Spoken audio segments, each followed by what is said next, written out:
Let me tell you why I just appeared. Because I'm magic. But actually,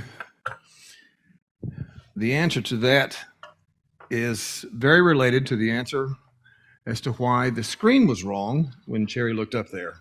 Cherry, you done good and you done right.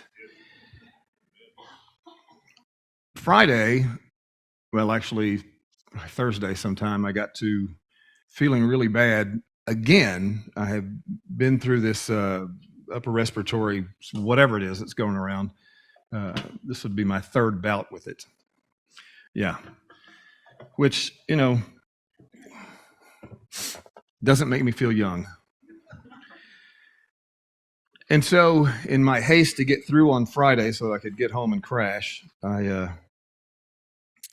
forgot to change the scripture reading on that slide. So I apologize for that.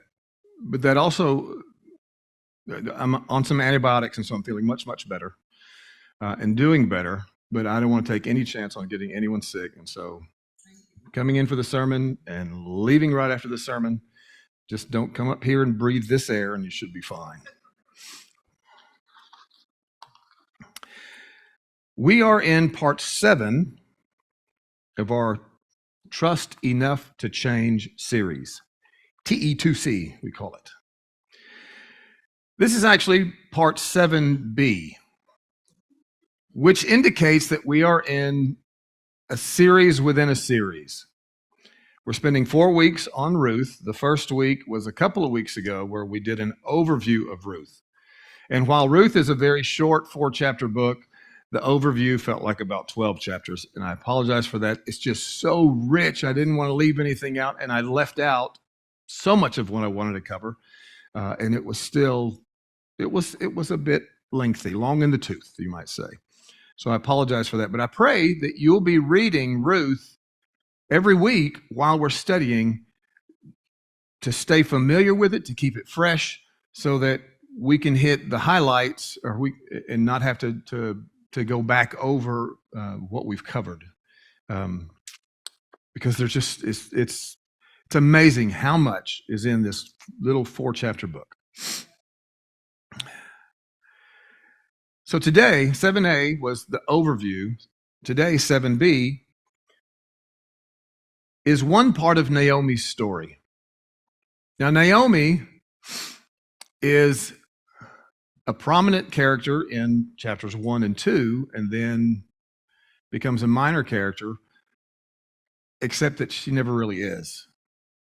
So this is a literary masterpiece. It's beautifully written. It's an amazing piece of storytelling, and it is a powerful witness to God's sovereignty, to God's kindness, his goodness. This is one of the places where that word HESED is central to this book. And we will actually touch on that a bit today. It's just a fascinating, well-written, easy to read, easy to understand, and yet there are layers that you can continue to dig in and dig in and dig in and find not just an obvious faith and trust in this book, but the more you dig in, the deeper that trust, the deeper that faith, the deeper those roots go. It is wonderful. And so I'm hoping that we pick out a thing or two that we haven't in the past. But you know what? Even if we have studied what we talk about, if we've studied it before, these are the things that are so rich that they are worth studying again. Now, before we dig in, I did want to do something that we haven't done in such a long time. It's been a while since we've done any daily living advice. And for those that don't know what I'm talking about, daily living advice is a moment unto itself within the sermon that shares a piece of life wisdom. Sometimes it's humorous or cute, but it's always poignant. And today's daily living advice, go ahead and go to that cloudy picture there. Today's daily living advice goes hand in hand with today's lesson, the lesson that we learned from Naomi in the book of Ruth. So here it is. Here's today's living advice. Go ahead and go to the next one. And there it is. Can you read that? It says, if roosters can start their day by screaming, then so can I. And I'm here to tell you, that's Naomi, and that's biblical. Throughout the scriptures, we have screaming. In Job, in Psalms, in Ruth. Job is a tough, tough read. God is directly involved in Job's great life tragedies. And I'm not talking about, oh, things didn't go my way, so I'm not happy. I mean, God allows Satan to destroy Job's family, literally kill his children, 10 of them, on a bet. And Job responds with worship. The Lord giveth and the Lord taketh away. Blessed be the name of the Lord. So when Satan loses that round, he goes back to God and takes it a step further and asks for permission to attack Job's body. He says, oh, yeah, you can take. Oh, by the way, not only did he destroy all of his children, he destroyed his livelihood. All of his stock was ambushed and taken by foreigners. So he lost his children, he lost his money and his way to make money. So Satan goes back and says, well, I didn't win that round. Let me, okay, what else can I do? What else can I do? Oh, God, of course, he's still faithful.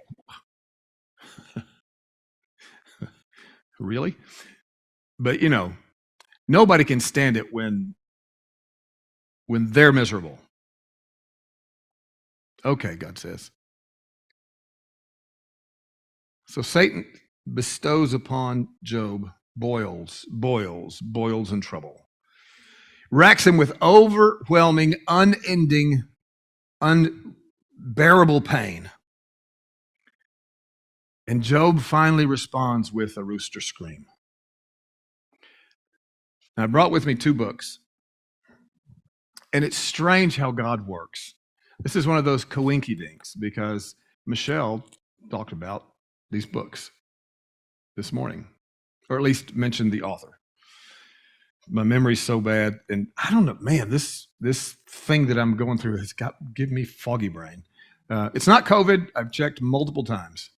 The latest was Thursday. So, did you mention one of these books specifically? I know you mentioned his name. Okay. Yes, there's a beautiful chapter on coming back to trust after Lament. This one is called Hurting with God, and it's talking about the beauty and the sanctity, really, I think the holiness of walking with God in lament, screaming at God because you trust him, because you have faith in him, because you know he is sovereign. So there's that one. And then this one is after lament, recovering after lament, coming back to a fuller faith that is not, I hate to say stuck because that's such a terrible word, but that is moving forward, is growing again. And what's incredible is the faith that comes after lament is generally so deep that it is a powerful witness in the hands of God. It's just a fascinating, wonderful, beautiful thing that God can raise beauty out of the ashes in the way that he does. If you want to look at either of these books, I'm more than happy to let you take them home. This is actually my second set, if not my third set. And I don't know where the other ones are. I believe they are in the homes of other people. And I'm happy for that to happen. If this is a book that you want to read, that you need to read, please see me, and I will be more than happy to. In fact, I'm going to leave them up here because I'm going to go back to my office. And if you want to take one home and read it, you take it home and read it. If you bring it back, great. If you don't, I'll just buy another copy. I don't want anybody to need one of these books and feel like that you can't have it because you can't afford it. That's just, in fact, let me put it this way. How many of you in here would be willing to sponsor somebody with one of these books? Okay, everybody looking around? Okay. If you need this book, come get it. If we need more, we'll get more. This is really, really treasuring stuff. Listen to what Job says. After the physical sufferings, after losing his children, after losing his livelihood, and after the boils have invaded his life, listen to what he screams in the morning. Why is light given to one in misery, and life to the bitter in soul, who long for death, but it does not come, and dig for death more than for hidden treasures, who rejoice exceedingly and are glad when they find the grave. Hear that? Why is life given to someone whose longing and yearning is for the grave? And then one of his friends responds, which is, it's funny. I throw stones at his friends because they're morons. And yet, they're morons because I'm standing on the other side of the fence and I know the bet that Satan and God made. And I know that God's in the middle of this, and they don't. Of course they don't. They hadn't read the book. But how many times in life have I forgotten to read the book and been on the side that the friends, because what they said is not terrible theology necessarily. Just didn't fit in this time. Because they're morons, because they hadn't read the book. Okay. But listen to Job's continuing scream. The arrows of the Almighty are in me. My spirit drinks their poison. The terrors of God are arrayed against me. Now, Job hadn't read the book either. Job doesn't know what's happening. And yet, for Job, all that's happening is from God. And in a way, he's right. But one of the things I talked with Twyla about the sermon yesterday. And I was really tired. I was exhausted because I'm not feeling well. I'm not back to 100%. I was just at the end of my rope. It was later in the evening. And so I was in this dark wah place in my body. And so that's where my mind went. And I basically said that, all this, we have to get to a point where if God, that we have to at least consider that God did this to us. And she started giving me examples of, do we really think that God did this? That God caused this drunk driver to purposefully hit this person and kill them? Just very specific things. And it's like,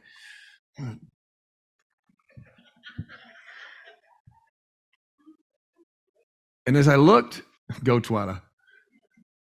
And you have no idea how many times that happens. And as I looked more deeply at some incredible commentaries that I have, and this one is from a guy named Mike Bowling, who I found this years ago online, actually. He says that the Old Testament, the default theology of the Old Testament is that God is absolutely, I'm not quoting here, I'm putting it all together. The default theology of the Old Testament, the default belief in the Old Testament, Old Testament is that God is not just absolutely sovereign, but is absolutely omnipotent and can do whatever he wants. He's God. We're not.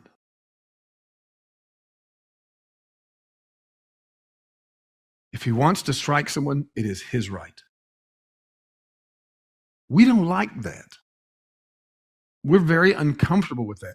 We want the Stay Puft Marshmallow Man God, the Pillsbury Doughboy God, Santa Claus God. But the truth of the matter is that we are servants of God.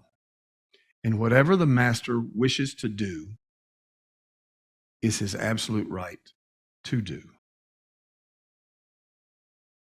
The beautiful thing is that he chooses to honor us and to elevate us, to sanctify us, to make us holy, and to see us as one of his children.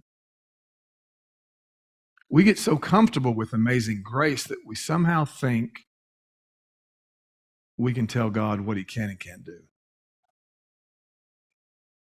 Ouch. Okay.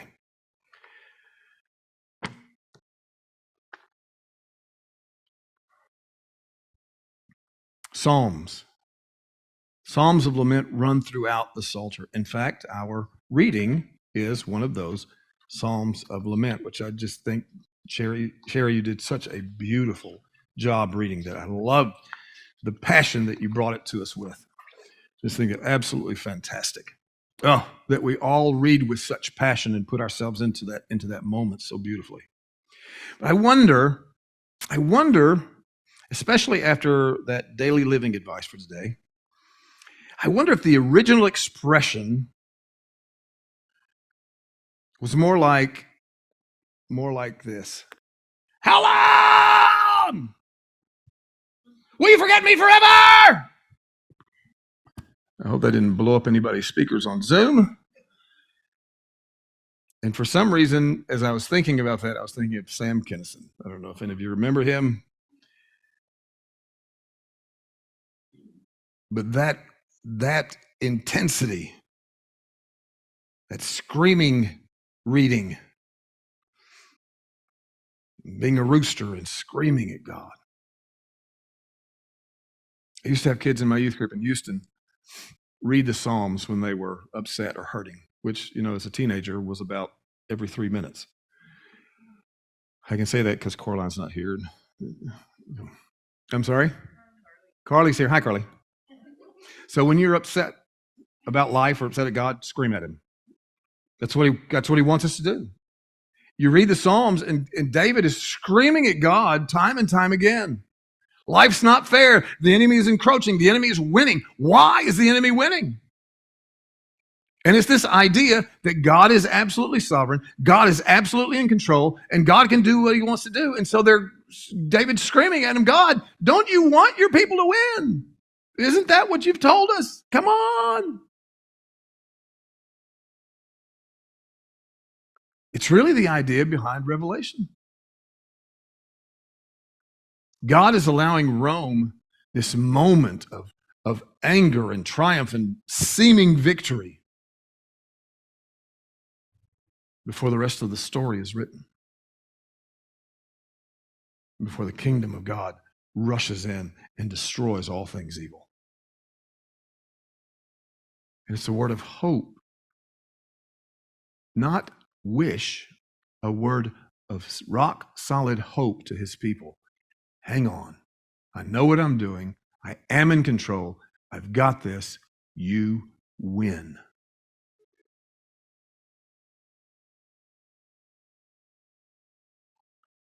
God knows life is tough. God knows life is unfair. God knows life is hard. God knows life is painful. God knows that life can be absolutely overwhelming. And in his goodness, he invites us to trust him enough to give him, even to scream to him, our pain, our confusion, our needs, our praise, our hope, our fear, our joy, our absolutely everything.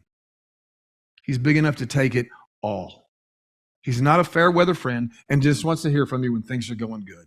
He wants to hear from you, and he wants you to vocalize it at every stage and every moment and every emotion. He wants us in complete honesty, because only in complete honesty can the holy God bring us to a level of holiness with him, to have holy fellowship with him. I used to tell my kids in Houston, scream at God, it's okay. He's big enough to take it. Be mad at God, it's okay. He understands it. Hate God if you have to. His love is big enough for both of you. And the underlying thought there that I would always share with them at the end was,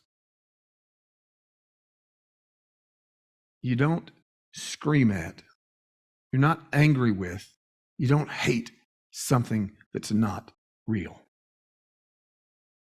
So at the very least, when you're pouring out this anger towards God, he is real. And he can work with that. That brings us to Naomi in the Book of Ruth. Naomi's life is a powerful, powerful testimony. Let's go ahead and go to that next slide. I usually give an outline to the AV folks so they can follow along. I didn't do that today because I, again, was trying to stay away. Naomi's life is a powerful testimony to a faith that fully trusts that God is God and that I am his servant, and that I will be completely honest with him and available to him, whatever he chooses. But before we jump in, we got to take a quick step back. And remember just for a second, as Michelle did this morning, we're talking about trust, that incredible Hebrew word, however it's pronounced, that is about a rock-solid confidence that God is supreme, that God is kind, that God is here, that God is active, that God is listening, and that God is involved. And along with that rock-solid confidence is another rock-solid thing, hope, that we've talked about before, that trust represents, that trust brings about, that God is in control, and so that all will be okay, that all will even be good. You remember that verse in Romans? All things work together for good. That's this idea of trust in the Old Testament.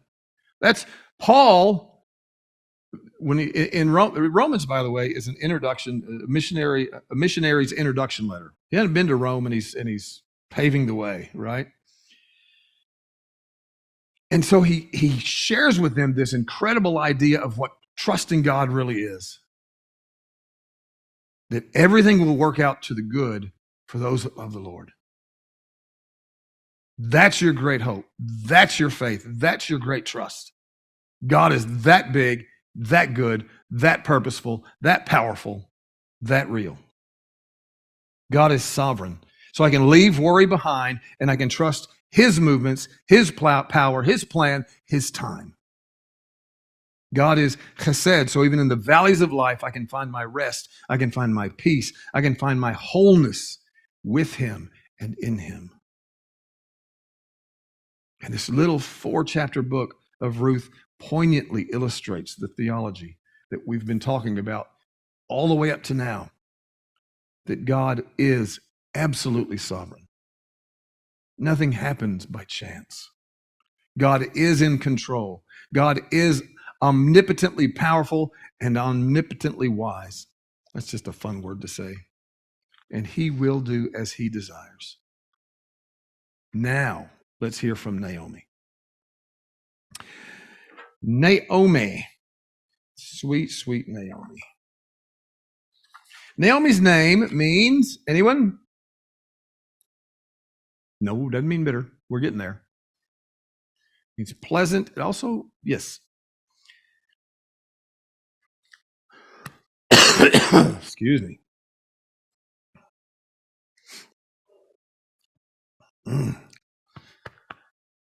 Yes. I've actually got notes on what her name. Burf. I just want to run back to my office and grab that, but that's just not cool.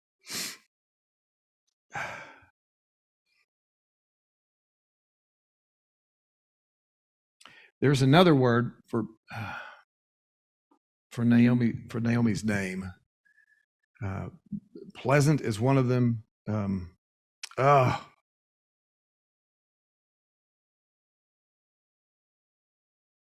Can even mean sweetness, but there's another word, and I'll have to bring it to you next week. I forget.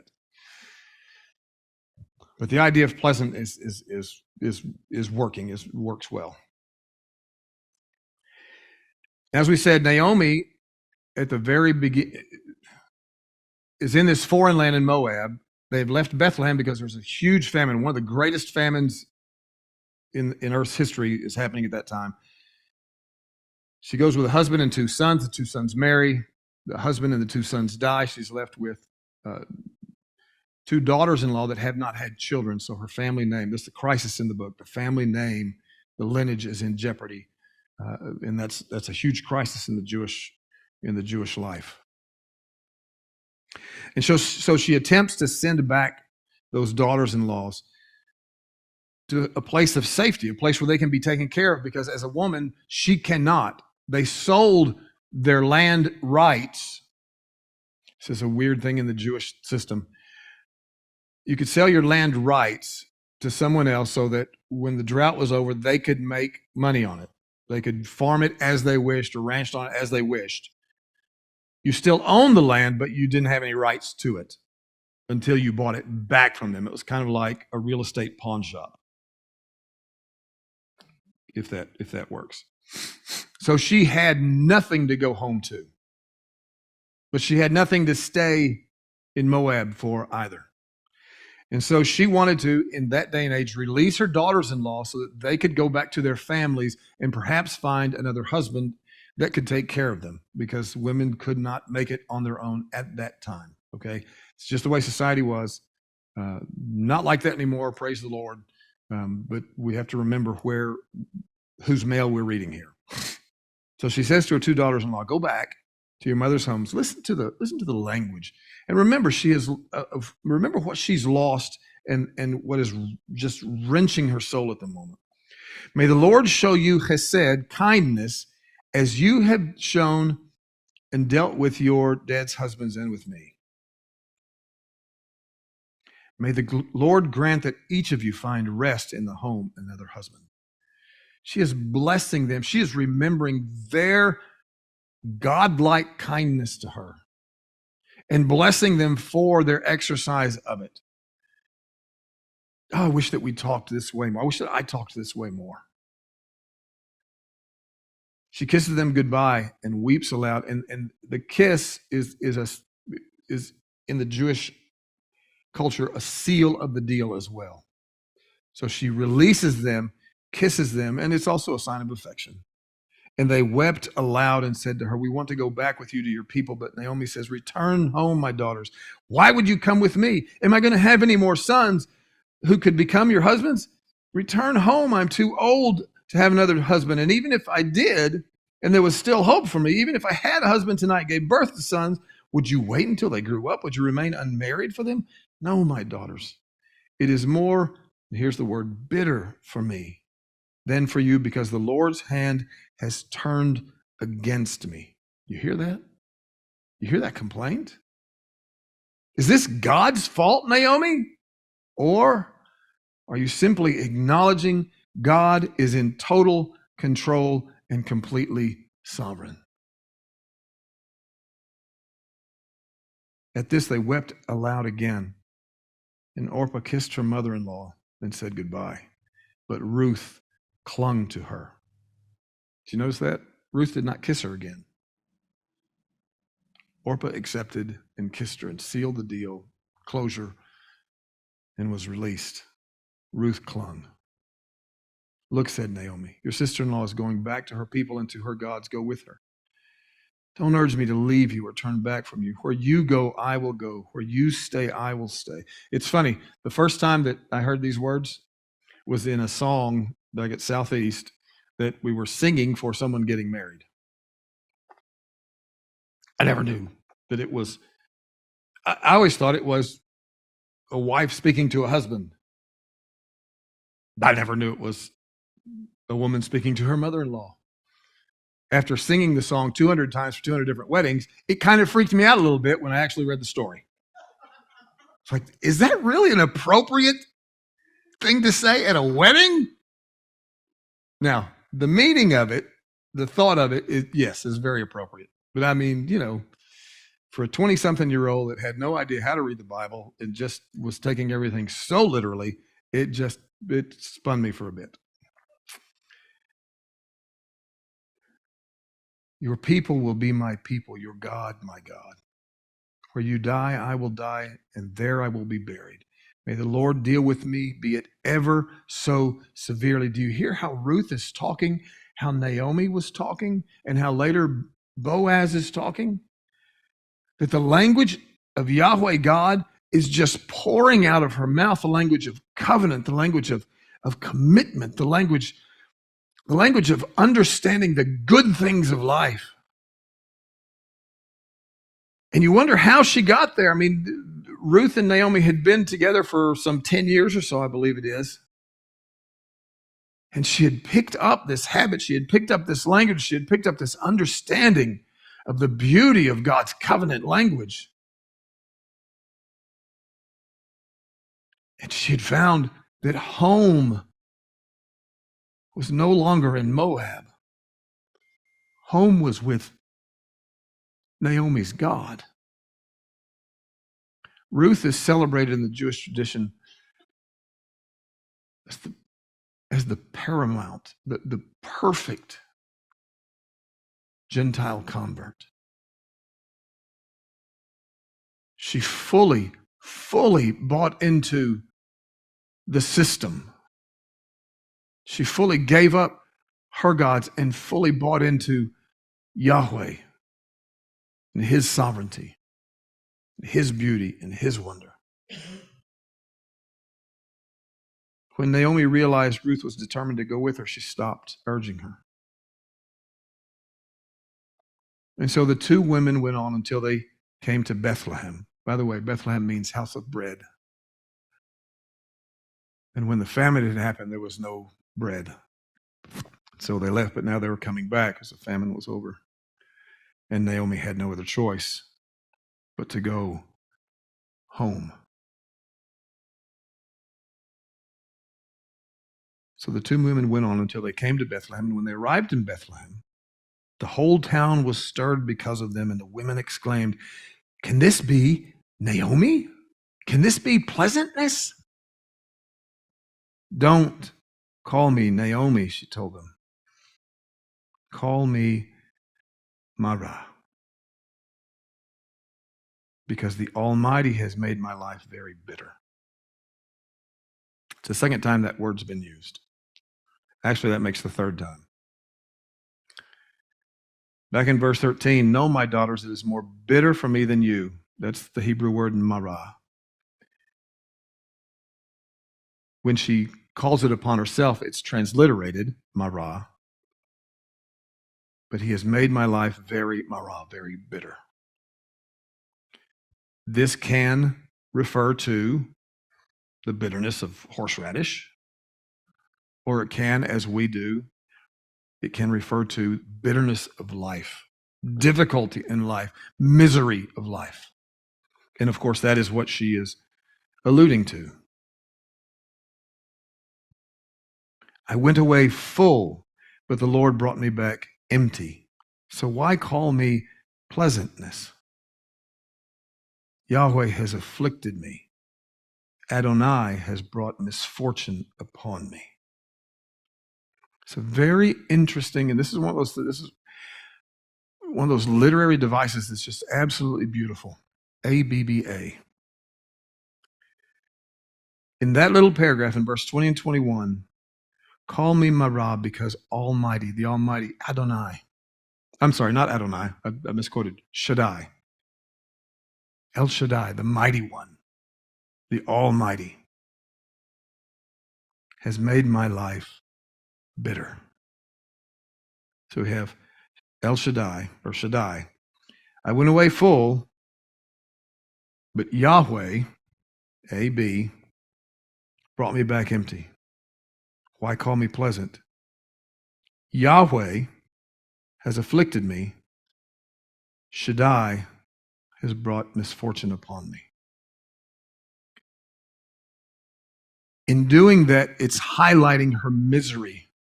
And not only is it highlighting her misery, it's highlighting how that misery came about, that the all-powerful one, Yahweh, who is the creator of all things, but the Almighty One is the one who is responsible. Again, we often see this as an attack against God.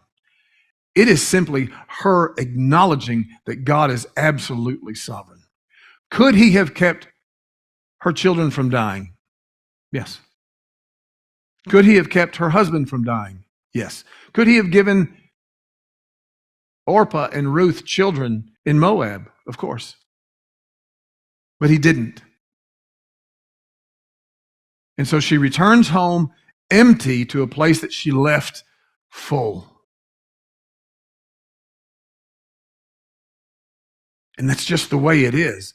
God is sovereign. He can do what he wants.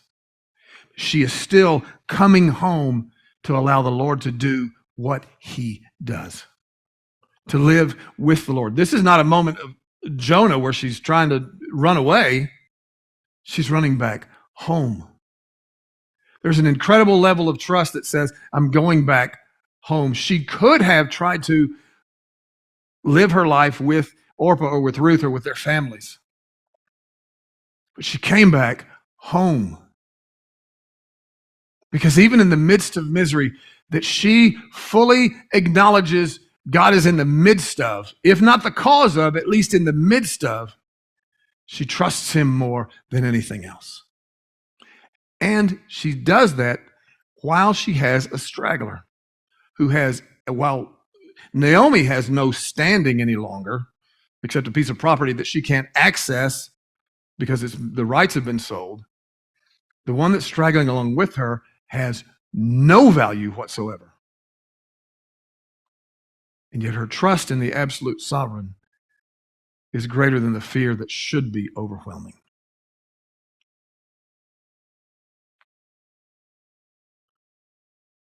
Our great God is in the midst of everything. Those things we understand, those things we do not. She acknowledged God was in the midst of this horrific situation that she was in. I don't believe she's blaming him for it. I don't believe she understands it. But she trusts that he is walking with her. Our God is in the midst of all things, that which is good and beautiful and perfect. And even if he is not responsible for the horrible things that happen in our life, he is at least in the midst of these things and these moments that hurt us and attempt to cripple us. God is absolutely sovereign. God is absolutely HESED. And Naomi is hanging on to that kindness that she doesn't understand what she's in the midst of, but she understands God's kindness will prevail. Believing that, standing on that, and screaming for that, even when we don't see it, is trust. And it's the trust level that we aspire to and that we hope for and that we dig for. Naomi trusted it, and she went back to Bethlehem. Even in the midst of her morning screams of bitter, she didn't hate that it was God's fault. She trusted that God is greater and that God is HESED. And God's HESED came through.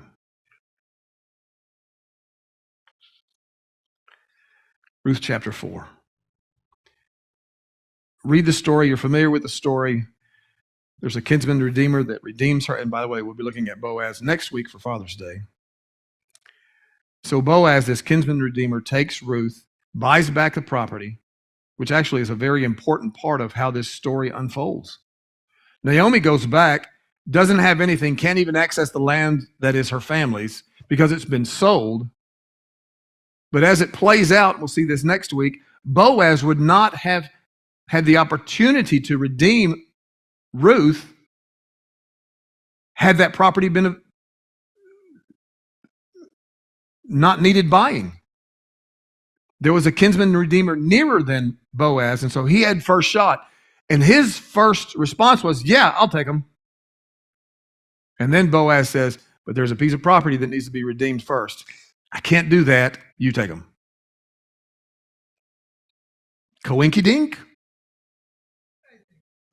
Well, actually, coincidence? I think not. Coinky-dink? Me think so. Remember, coinky-dink is co, together, ink, writing, dink, deity. I used to know this. Anyway, it's God writing his story with us. So coinky-dink? Me thinks yes. They sold the land before they left, and God used that to make sure that Boaz was the redeemer. Boaz took Ruth, and she became his wife. The NIV says, when he made love to her, the ESV is a little more We will read it if you want. The Lord enabled her to conceive, and she gave birth to a son. And the women said to Naomi, the women of the village, "Praise be to Yahweh, who this day has not left you without a guardian redeemer. May he become famous throughout Israel. He will renew your life and sustain you in your old age. For your daughter-in-law, who..."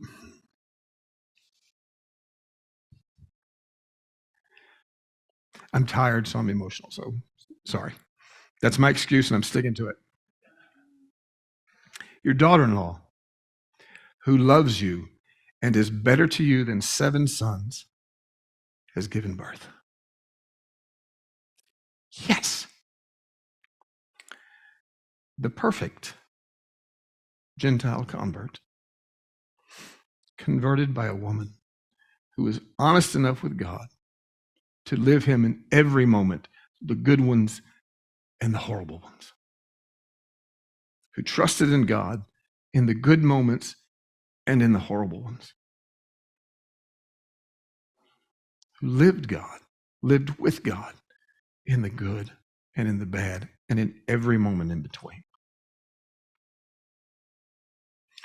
Naomi took the child in her arms and cared for him. NIV says she became his nurse. The women living there said, "Naomi has a son." Wait a minute, wasn't it Ruth that had a son? Yes. Get your mind out of the Western think tank. In that day, this son, and because of the Jewish marriage laws, when there was a death in the family and all that kind of stuff, this was considered as much Ruth's son as Naomi's son. Oh, I said that wrong. Considered as much Naomi's son as Ruth's son, because this son, Obed, is carrying on the family name. So the crisis has been conquered. The name has been redeemed. Naomi has a son, and they named him Obed. And his father was Jesse, and Jesse the father of David. God, the living HESED, restored the name of Naomi's house. God, the living HESED, redeemed Naomi's trust. God, the living HESED, reframed her understandably bitter soul and rebuilt it into a victoriously joy-filled lineage that would lead his people to their greatest king and lead them forward to their eternal king. So if you need to scream in the morning, scream it out loud. And scream it with the confidence that God is in the midst of it.